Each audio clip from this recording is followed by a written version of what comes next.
Why, outside of that, are there other reasons that you guys can think of why we would want to have these rules?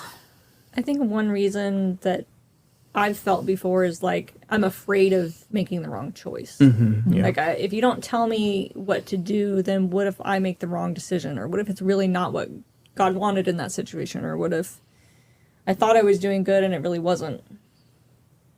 That's good.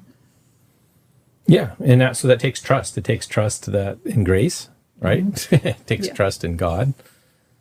I think there's all the gamut to answer your question, right? So let's talk about some of those. Some of them I think people just they're not taught. They don't even know what any of this means, right? They are taught, like you said, so often. That's not unusual what we said about that one church. It's all the churches I've ever gone to kind of have a code. They kind of have a set of rules, right?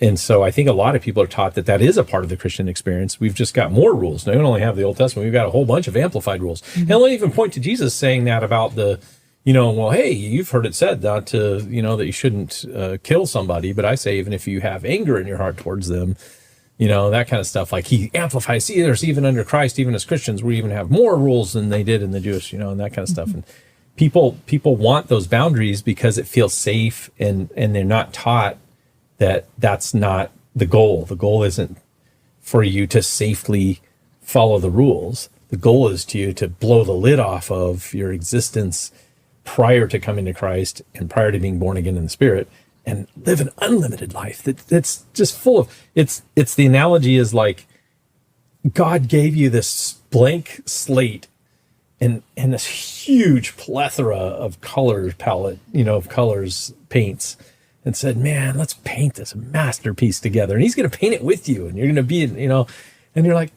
could you just get me a paint by mothers? Paint by, yeah, that's what I would need. But no, paint by numbers. And because I want to know exactly what I don't want to have, to do that, because I don't know how to do that. I'm not qualified. No one's taught me how to do that yet.